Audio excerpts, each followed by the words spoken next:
Hello and welcome to Understanding Your Fertility. This is a podcast series featuring Aykut Bayrak, MD. Dr. Bayrak is a highly regarded fertility specialist and the founder and medical director of LA IVF Clinic. I'm your host, Elif Sercel, and I'm very excited to participate in these conversations designed to inform future parents. Our topic today is, can supplements really help with fertility? Hi, Dr. Bayrak, and thank you for joining me. Hi, Elif. Nice to join you today. In our previous episode, we talked about nutrition and how it can impact every aspect of fertility. You explained what a balanced diet really looks like and how patients can adjust their nutrition before they start IVF or any variety of treatments. One important point you make is that people's diets are often not as healthy as they think. We are prone to infertility in part because of the foods we eat and our lifestyles. And it's worth pointing out that infertility is on the rise in the US. The consensus is that a well-balanced diet is essential, and we wanted to delve into this deeper and ask one particular question. Are dietary supplements a good recourse if you're not getting all you need? And what in particular should you include? So, first of all, can you remind us of what a well-balanced diet really looks like? Well, thank you, Elif. So we did touch base on this last podcast, I think. So for our listeners who are interested in learning more about that, please refer to the previous podcast about your diet and about all the details. But to sum it up, as it relates to this topic, I think we should definitely touch base on that. So a balanced diet is a good combination of fats, protein, and carbohydrates. And more than 50% of Americans admit that they have an unbalanced diet. So we eat too much of saturated fats, too much sugar in everything that we eat, probably too much salt and processed foods. And all of those are unbalanced. Not eating enough vegetables and fruits, certainly, as we all know, makes that diet an unbalanced diet. Or if we're referring to certain types of aggressive diets where we're eliminating one food product, where we're just eliminating all the fats or all the carbs, or we're on a liquid diet for some time, we did talk about the fact that these are extreme diets, and one can certainly use them, for short-term weight loss, but those are not balanced diets. And eventually, it's very difficult to maintain them, and even the weight is difficult to maintain on the long run. Short run, yes, but not on the long run. So those type of diets are unbalanced diets. Eating too much fast food is certainly unbalanced. And that doesn't mean that we have to eliminate all these fun things out of our diet. So we can eat bad, that's okay. Eating pizza is okay once in a while, but not every day. So eating ice cream is fine, but not every day.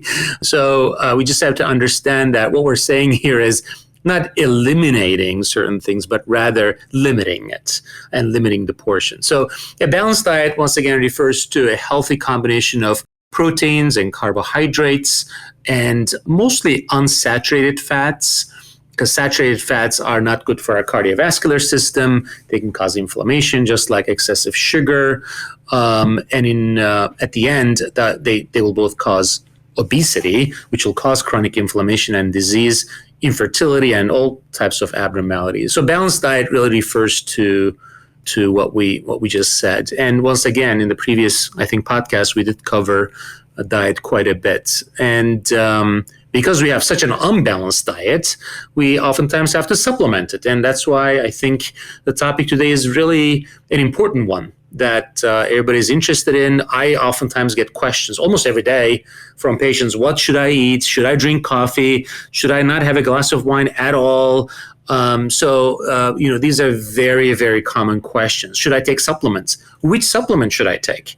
Should I take the most extensive one that, I have to take 5 pills every day? So I think it's really an important topic, and I'm really glad that we're doing it today, Elif.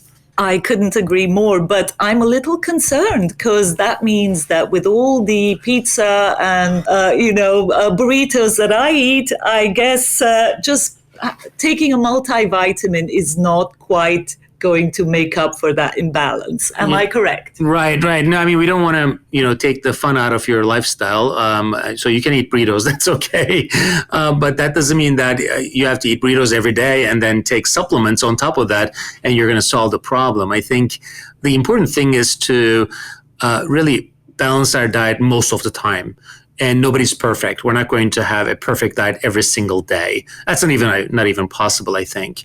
So, and with today's lifestyle and stress and work hours and commitments that we have, all the distractions and everything else that's going on, it's really difficult to keep a perfect balanced diet. That's really not going to happen. But if you can at least maintain it most of the time, I think that's certainly going to be fine. I think the important thing is, and probably for most of our listeners, kind of what to eat, what not to eat, and what to take, more importantly. If somebody's trying to conceive, or they're in fertility, they're planning on a baby, or they're pregnant already. So I think those are things that would be important for us to cover. Yes. And so that brings me to my next question. So if you're like me, you probably only know the first few active ingredients of your multivitamin. What would you recommend should be in a good infertility formula? Best way to approach that is perhaps to break it down into two. And we should probably start talking about the supplements for women, and then we'll probably talk about men, because they're a little bit different in terms of what's needed really for somebody to improve their sperm or to improve the health of their baby and have a healthy pregnancy. So I would suggest we start with the female supplements or vitamins. So commonly we talk about prenatal vitamins. So let's talk about what a prenatal vitamin is. Well, a prenatal vitamin is a combination of vitamins, pretty much, and minerals that are thought to be necessary for a healthy pregnancy, both for the mom and for the baby. So considering the fact that we don't really eat that well, oftentimes these prenatal formulas include vitamins, A to Z, in a way, in short. So vitamin A, B, C, D, and E, and other vitamins, vitamin K, certain supplements, minerals, and one of the most important being folic acid, are typically included in a prenatal formula. And in order to call it a prenatal formula, it really needs to have the folic acid. I think we may have mentioned this in our last podcast, Elif, but let's just touch base on this one more time. There is actually good medical evidence that if somebody is lacking significant folic acid in their diet, there are a group of disorders called spinal fusion defects, or spina bifida is one of the more common ones. The medical terminology for that is neural tube defects. It's basically an incomplete closure of the back and exposing the spinal cord, which then creates a whole list of issues, obviously, when the baby is born. And it has been really solidly documented that if somebody takes adequate amount of folic acid, that risk is minimal. And there's further information. If somebody has an affected child with spina bifida, for example, and if they take higher levels of folic acid, typically 4 or 6 milligrams is recommended for such women, then the risk goes down to baseline. So it is really significant that we currently know now, based on studies, folic acid can decrease the risk of having this specific birth defect. The other vitamins that we may be missing in our diet, vitamin D is extremely important. We're doing this recording in 2021, right? Maybe hopefully at the tail end of this pandemic, at least in Los Angeles where we're recording, we see the numbers going down, the vaccinations are up, so people are out and about, which is great because for the last year and a half, we have been indoors. I mean, even if we're working, we're still indoors because we're in office buildings, right? So, and that results in lack of vitamin D conversion in our skin, because either we get the conversion of vitamin D through sun exposure in our skin, or we get it from the diet or as a supplement. So when we're lacking one component of that, it appears that that's very significant. And if there's vitamin D deficiency on the long run, that can affect a lot of the bodily functions, from cognitive function to fertility-related issues, just our day-to-day activities. A lot of the things that we do are dependent on vitamin D, and not just our bones and cartilage and other things. So the most common reason why we know about vitamin D is its deficiency leads to bone loss, osteopenia, osteoporosis, and so forth. And there is close association with low vitamin D levels and infertility. So I think one of the important ingredients in the vitamins or prenatal vitamins should really be vitamin D. And the recommended dose is typically somewhere between 400 to 800 units daily. So that is, I think, an important component. So, and what about some other nutritional supplements such as omega-3s or antioxidants? Should they be included in the formula, or would you recommend taking them separately? That's a great question. So fish oil omega-3 is also commonly used. Well, depending on our diet, if we're eating enough fish, enough servings, we may just be getting that from our food supplements. But oftentimes, once again, if we're not eating enough fish, then we're not going to get that omega-3, which is essential for cardiovascular health. And furthermore, there are a lot of studies that looked at good, balanced, adequate intake of fish and related products and the health of the child. So there are some studies that looked at fish oil intake or consumption of fish and how the babies did, their brain development, cognitive function. And it appears that when the mom is using more fish oil or consuming more fish in general, it appears that these kids do actually better. The brain development is much better. So, and that's obviously something that's really good for everybody. So fish oil has really been almost standard, I want to say, during pregnancy. A lot of women are taking fish oil, and those who are consuming a lot of fish certainly don't need it. But if that's lacking, then certainly that supplement is going to make sense. And this, again, goes back to the balanced diet. So if we have a balanced diet, and this is something that we always talk about, we may not need supplements because the best way to get all of these nutrients are obviously through natural food sources, but oftentimes we're lacking some of those food sources, or we have an unbalanced diet, and then these dietary supplements become really important. So the fish oil and the vitamin D are also essential parts, components of a vitamin, or a prenatal vitamin, I should say. The distinction that I would like to make is sometimes the combination of these pills becomes a very large tablet or capsule, and it becomes very difficult to swallow. And that affects the compliance, because if the capsule is so large, I mean, we're not going to be able to swallow that large capsule. It's going to make us nauseous, or it's just, not going to happen. So I think a better way to do that is to separate them and take the fish oil as a separate capsule. They're typically gel caps these days, and the vitamin D, which is the same way. It's manufactured as a soft gel or gel cap. And then the prenatal vitamin should be as separate. So somebody may be taking 2 or 3 separate pills or capsules, but if you combine them into the one larger one, then it's going to be affecting the compliance with it. So I think it's a good idea to take fish oil. It's well proven. There's really almost no downside to it other than overdosing. Which I think we're going to touch base maybe a little bit later in the conversation, but that will be the only downside of using too much fish oil. Quite. And so before we move on, let's look at the male side of things. And so what supplements would aid male fertility specifically, in your opinion? Sure, of course. That's a good question. Well, we see a lot of men, because we're a fertility clinic, obviously, with sperm problems. So it's not a day that goes by without seeing male infertility in the clinic, obviously. So, and a common question is, which supplement we should take. And there are a lot of supplements out there. The one that we have designed and have produced is called the Fertile Vitamin for Men. So, and it's like a series of prenatal vitamins, the male supplement, the vitamin D, and the fish oil. And just for our listeners, full disclosure, we actually designed it. So it's one of our products, so that we kind of make that clear. So that supplement really is rich in antioxidants. That's really its strength, along with minerals. It still has the vitamins, A to Z vitamins, but it more so concentrates on the antioxidants that have been studied and have been shown to improve sperm parameters in a number of medical studies. And we have seen good dramatic results in men with low or abnormal semen parameters.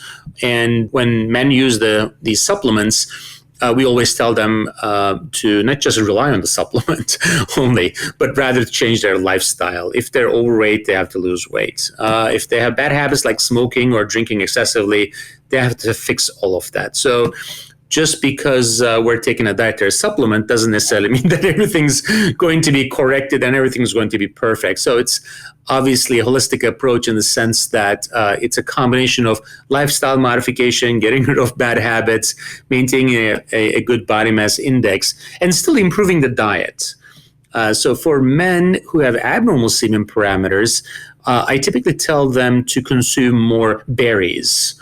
Any type of berry, blueberries, raspberries, mulberries, any kind of berry has a lot of vitamin C, a lot of vitamins and minerals, but more importantly, they have antioxidants, which I truly believe makes a difference in a certain proportion of men, not all men, but in a certain proportion of the population who have abnormal semen parameters because of the lack of that dietary intake, I think makes a difference if and when they take these supplements. And the male supplement is actually available on Amazon. So if anybody wants to get on Amazon, certainly it's available.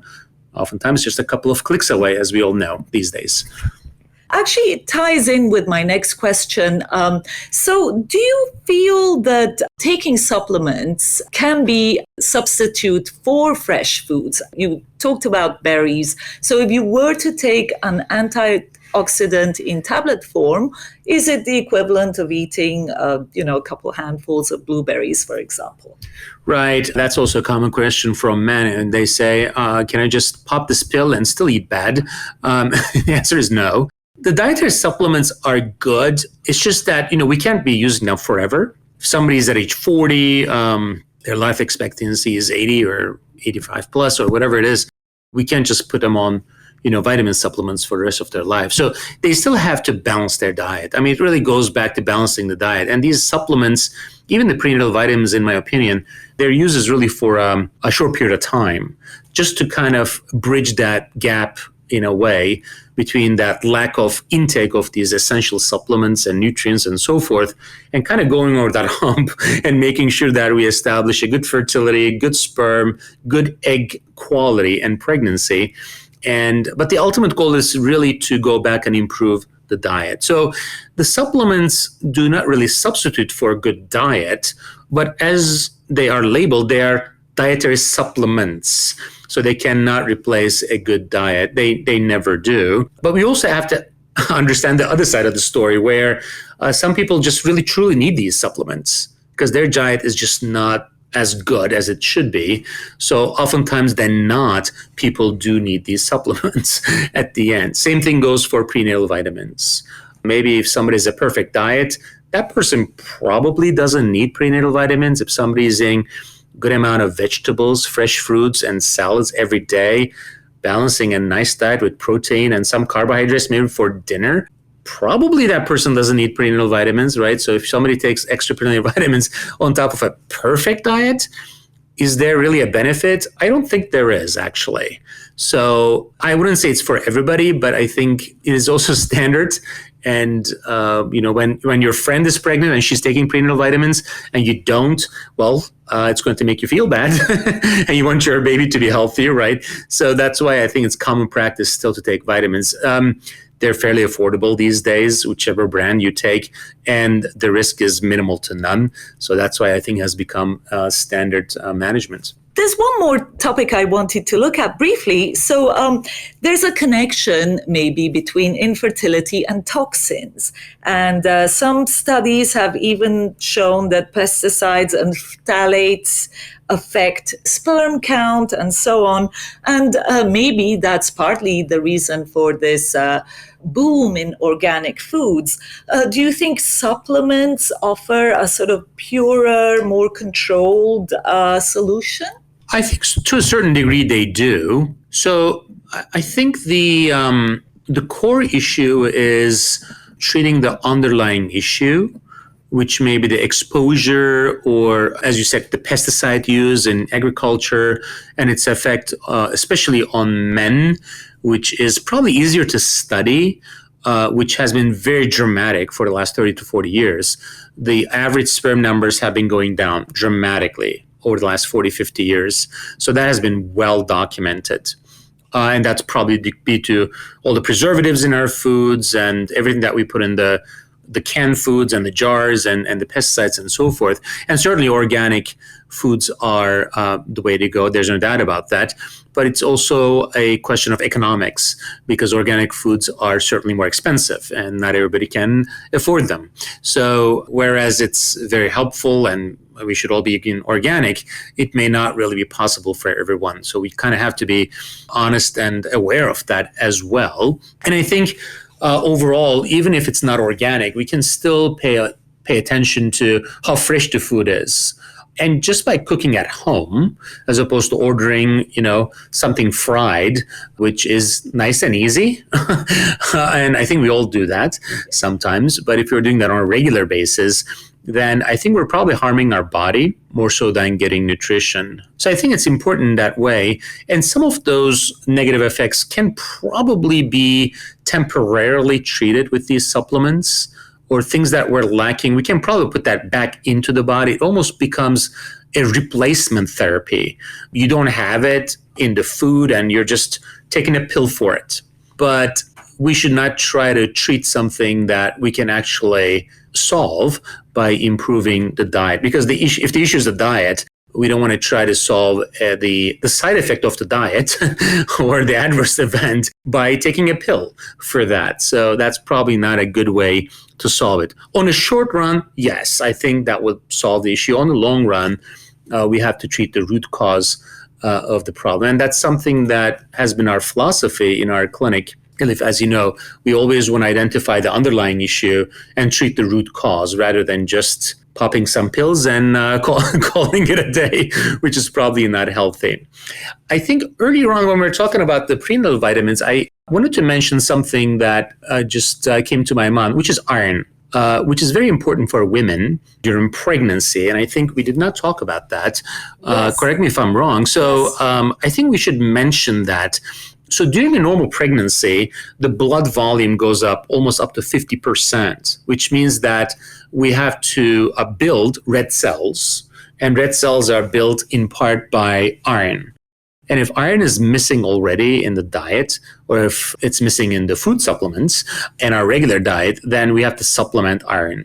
And I think that's another important component of prenatal vitamins. Now, once somebody gets pregnant and she's 6 weeks, 8 weeks, 10 weeks, we don't have to supplement them with iron aggressively because the blood volume doesn't go up really until the second trimester. But at some point, it'll be important to check the blood count, make sure that person is not anemic and the iron stores are full. And if not, I think it's a good idea to supplement. The other thing that we were about to mention, I think earlier, was about the male supplements.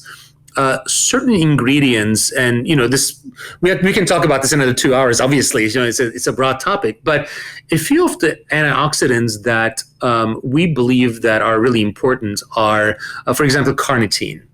Carnitine has been shown, study after study, to be beneficial for sperm strength, for the sperm DNA, and for pretty much all of the parameters. And that's actually present in the fertile vitamin for men, which is a supplement that we mentioned earlier, along with all the other ingredients that have been shown to be beneficial for sperm.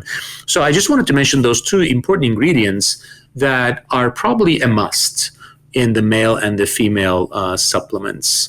So I just wanted to kind of finish with that. Thank you. I just wanted to wrap up as well with one final question. So we've talked a lot about the benefits of supplements, and briefly, are there any downsides then to taking supplements? Right. We did not mention that. It's good that you brought it up, Elif. Thank you for that. So first of all, we're not peeling off a banana, or we're not peeling off an orange or apple, and we're eating the whole fruit, right? So we are taking a tablet in our mouth that was manufactured at some pharmaceutical unit where they had to put a lot of preservatives in that.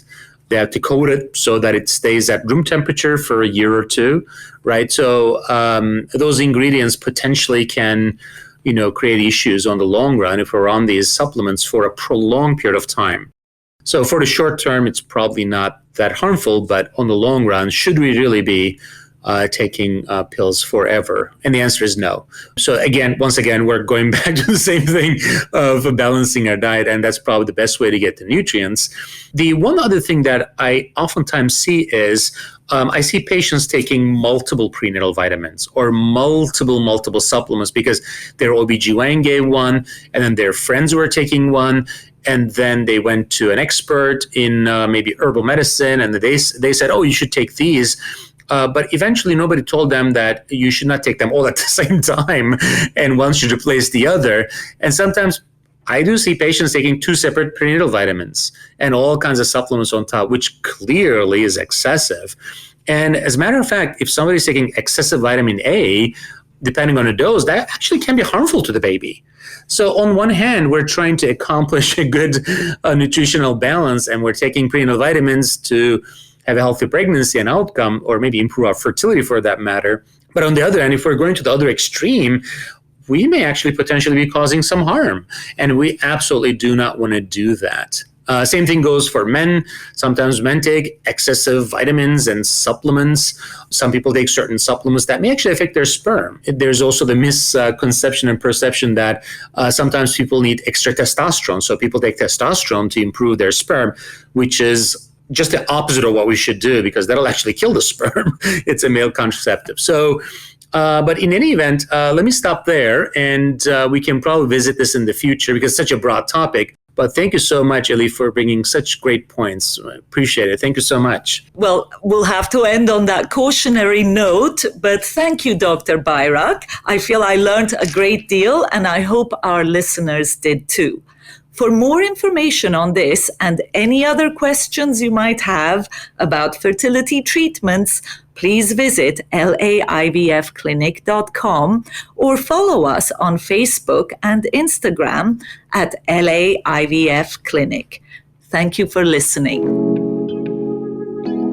Understanding Your Fertility is created by LAIVF. Please note that this podcast is intended for a broad understanding of the topics presented.